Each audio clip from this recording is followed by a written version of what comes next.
नमस्कार दोस्तों, स्वागत है आपका न्यूज 3.0 में। वीडियो को अंत तक जरूर देखें और अगर आपको ये पसंद आए तो लाइक और सब्सक्राइब करना बिल्कुल मत भूलिए। खबर है फिलहाल वो ट्रंप के जानिब से है। हालांकि ट्रंप पर कोई भी बात करते हुए एक बार दिमाग में जरूर ये रहता है कि यह आदमी कब पलट जाए, कुछ पता नहीं चलता है। जो आदमी सुबह एक बयान देता हो, शाम को एक बयान देता हो, उसके बारे में क्या कहा जाए। लेकिन कुछ वजहें हैं जिसकी वजह से ये लग रहा है कि ट्रंप ने निगोशिएशन का काम, गजा के ऊपर निगोशिएशन का काम, सीज फायर को, जंगबंदी को अमली जामा पहनाने का काम अपने हाथ में ले लिया है। ट्रूथ सोशल पर उसका एक बयान आया। बयान की जो भाषा है वो तो उतनी ही खराब थी जो उसकी हमेशा होती है, लास्ट वार्निंग और इसके बाद वार्निंग नहीं होगी। लेकिन उसमें जो असल बात थी वो दो है। पहली बात तो बहुत क्लियर था कि हमास के साथ अब अमेरिका सीधी बात कर रहा है, इजराइल के ऊपर किसी सीज फायर के लिए भरोसा नहीं कर रहा है। और दूसरी बात कि वो एक कॉम्प्रिहेंसिव डील की बात कर रहा है जिसका प्रपोजल हमास को भेजा गया है। बराक डेविड और दूसरे पत्रकारों ने इसके बारे में बहुत डिटेल में बताया है और यह कहा है कि इस प्रपोजल में तीन चीजें खास तौर पे हैं। पहली बात यह कि जितने 48 होस्टेज हमास के पास हैं, जिंदा या मुर्दा, यह कहा जा रहा है कि 20 के आसपास जिंदा हैं और 28 के आसपास मुर्दा हैं, वो एक साथ एक ही दिन वापस कर दिए जाएंगे इजराइल को, यानी सारे होस्टेज एक दिन में फ्री हो जाएंगे।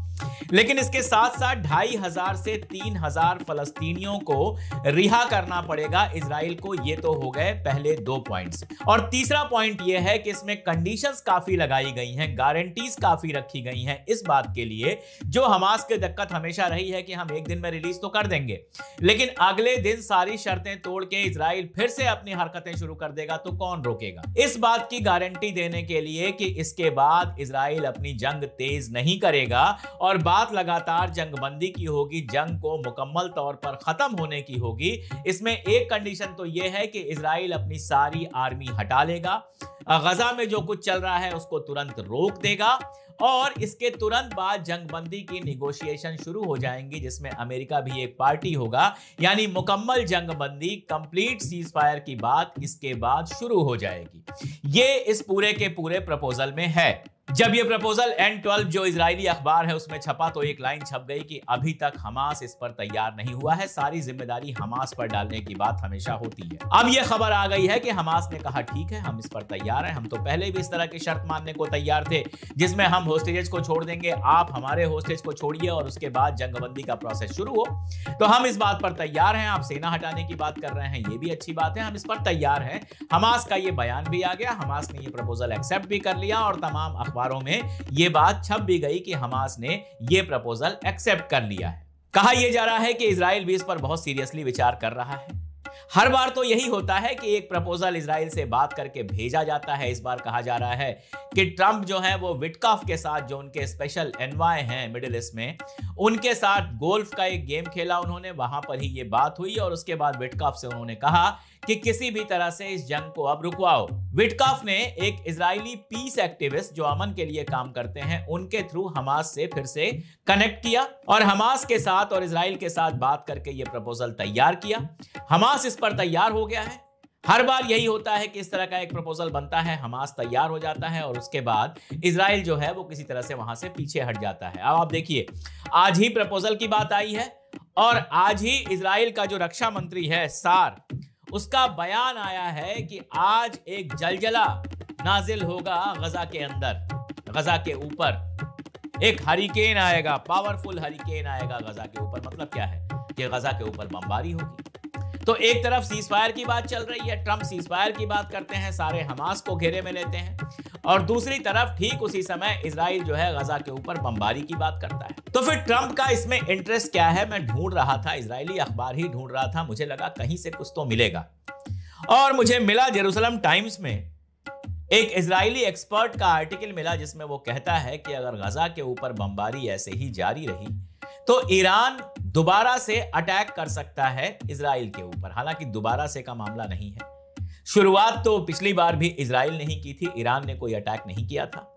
लेकिन गजा में जिस तरह से बमबारी हो रही है, जिस तरह से मल्टी स्टोरी बिल्डिंग्स को गिराया जा रहा है और बाकी सारी चीजें हो रही हैं, उसको लेकर ये जो एक्सपर्ट हैं इनका ये मानना है कि ईरान दोबारा हमला कर सकता है। ईरान ने एक बात तो बहुत क्लियर की हुई है कि इजराइल अगर हमला करेगा तो हम जबरदस्त जवाब देंगे।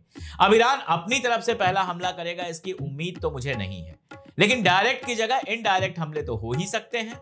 जैसे अगर आप हूथी को देखें, हूथी लगातार अटैक कर रहा है, कल उसने फिर अटैक किया, ड्रोन्स डाले।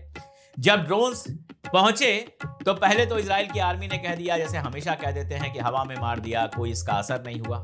उसके बाद तस्वीरें आनी शुरू हुई कि वहां का एक एयरपोर्ट है, रामोन एयरपोर्ट, उस एयरपोर्ट पर ड्रोन्स का इफेक्ट हुआ है, आग दिखाई दी, नुकसान दिखाई दिया। अब जान का कितना नुकसान हुआ है ये नहीं पता, लेकिन माल का नुकसान दिखाई दिया। और तब जाके इजरायली आर्मी और इजरायली अखबारों को भी ये मानना पड़ा कि हूथी का अटैक जो है वो जमीन तक पहुंचा है, नुकसान हुआ है। तो हूथी लगातार अटैक कर ही रहा है। लेबनान के बारे में आप देख ही रहे हैं कि कभी भी हालात खराब हो सकते हैं। अभी जो वहां संसद लगी उसमें अमाल के लोग और हिजबुल्लाह के लोग गए नहीं, बहिष्कार किया, क्योंकि सारा कुछ इसी पर होना था कि हिजबुल्लाह से हथियार कैसे छीना जाए। लाजरानी साहब जो ईरान के हैं वो जा चुके हैं लेबनान, और वहां जाकर उन्होंने साफ साफ कहा है कि हम रेजिस्टेंस का साथ नहीं छोड़ेंगे। तो हिजबुल्लाह से हथियार छीनने का जो पूरा खेल चल रहा है उसमें कभी भी हिजबुल्लाह के साथ कम से कम इजराइल की लड़ाई तो हो ही सकती है। हालांकि इजराइल की प्लानिंग यही है कि वहां पर सिविल वार हो जाए।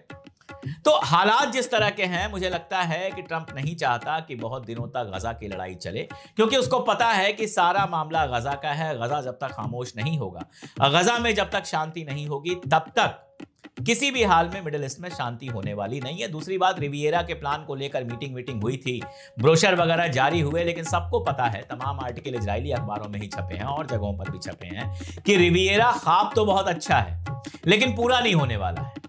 अगर आप गजा को सोच रहे हैं कि पूरी तरह से खाली करके उसको एक टूरिस्ट प्लेस में बदल देंगे, ये कभी होने वाला नहीं है। ये सिर्फ एक खाम ख्याली है, ये सिर्फ एक ख्वाब है। ये करने की कोशिश मिडिल ईस्ट को और ज्यादा खतरे में डालेगी, और ज्यादा खून बहेगा, और ज्यादा लोग मारे जाएंगे इधर से भी और उधर से भी। तो मुमकिन है कि ट्रंप चाहता हो कि बस अब बहुत हाथ से निकल गया, क्योंकि खर्च भी बहुत हो रहा है। इजराइल को लगातार हथियार भेजना, पैसे भेजना, मदद करना, ये सब कुछ भी हो रहा है। हूथी के मामले में आप जानते हैं चुपचाप अमेरिका बाहर निकल गया था सिर्फ खर्च की वजह से, कि इतने ज्यादा पैसे खर्च हो रहे हैं, बदले में कुछ मिल नहीं रहा है। हूथी के साथ समझौता किया और किनारे निकल गया कि भैया अब तुम और इजराइल संभलो, हम चले। तो बहुत मुमकिन है कि सीरियसली वो चाह रहा हो कि इस तरह के डेंजर से बचने के लिए गजा में सीज फायर हो जाए। और अब जबकि हमास ने यह कह दिया है कि हम इसके लिए तैयार हैं, तो सारा दारोमदार जो है वो अब इजराइल के ऊपर है। एक और वजह है जिसकी वजह से ट्रंप शायद अब चाहता है कि खत्म हो मामला। आपको याद होगा ट्रंप ने एक ट्वीट किया था, और उस ट्वीट क्या बल्कि किसी से बातचीत की थी और उसी को ट्वीट किया था, और उसमें उसने कहा था कि एक वक्त था जब कांग्रेस के अंदर, कांग्रेस मतलब वहां की संसद के अंदर जो सबसे बड़ा लॉबिंग ग्रुप था वो इजराइल का था, लेकिन अब ऐसा नहीं है। अमेरिका के अंदर और यूरोप के अंदर इजराइल का समर्थन रोज बरोज घट रहा है। कल की बात बताऊं, ब्रुसेल्स में एक शानदार रैली निकली है। मुझे खुद आश्चर्य हो रहा है कि यूरोप में इतनी बड़ी बड़ी रैलियां निकल रही हैं, जबकि लंदन में और बाकी जगहों पर लगातार इन एक्टिविस्ट को गिरफ्तार किया जा रहा है। तो दुनिया भर में जो परसेप्शन खराब हुआ है, अमेरिका में भी हो रहा है। 60% से ज्यादा अमेरिकन आबादी अब इजराइल के खिलाफ है, और जितना ये जंग चलेगा परसेप्शन उतना ज्यादा खराब होगा, और जितना इजराइल के लिए परसेप्शन खराब होगा अमेरिका का उतना ही नुकसान है। आप देखिए, तमाम पश्चिमी देशों ने कहा कि हम फलस्तीन को खुद मुख्तार मुल्क का दर्जा देंगे, और यह दर्जा दिया जाना था न्यूयॉर्क में जो यूएन की मीटिंग होनी थी। अब उस मीटिंग में अमेरिका ने कह दिया कि हम फलस्तीन के लोगों को आने ही नहीं देंगे, उनको वीजा ही नहीं देंगे। क्या हुआ, वहां से हटा ली गई। अब वो मीटिंग जेनेवा में होगी, जेनेवा में फलस्तीन के भी जो रिप्रेजेंटेटिव्स हैं वो भी होंगे, और मान्यता तो दी ही जाएगी। तो जो ये प्रेशर है, ये एक वजह हो सकती है इस बात की कि ट्रंप चाहता है कि वहां पर सीज फायर हो जाए। ये खबर आपके पास है ही कि वहां की आर्मी बिल्कुल नहीं चाहती है कि वहां जंग हो। आर्मी लगातार कह रही है कि वहां पर सीज फायर हो जाए, होस्टेज डील जिसको वो कहते हैं, तो बेहतर है। इजराइल के अपने अंदर जिस तरह के जुलूस लगातार निकल रहे हैं, और अब आपको मैं बताऊं कि कल एक जुलूस में नेतन्याहू को सीधे गद्दार कहा गया। तो इजराइल के अपने अंदर प्रेशर लगातार बढ़ता जा रहा है, और अगर इन सब की वजह से यह सीज फायर होता है तो फिलहाल तो अच्छी बात ही है।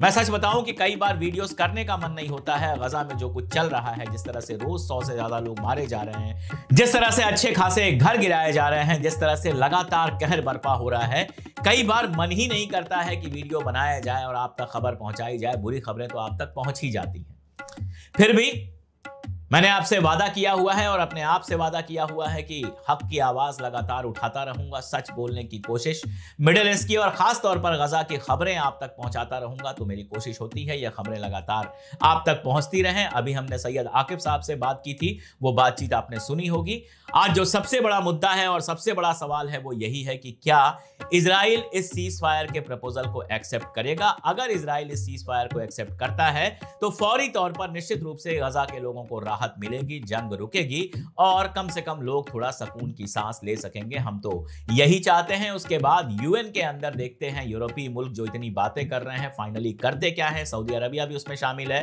फ्रांस के साथ साथ, तो करते क्या है और क्या इस सीज फायर के बाद गजा के रिकंस्ट्रक्शन की जो बात है वो आगे बढ़ पाती है। ये सारे सवाल जब वक्त आएगा तब इनका जवाब मिलेगा और मैं लगातार ये सब अपडेट करता रहूंगा। जुड़े रहिए।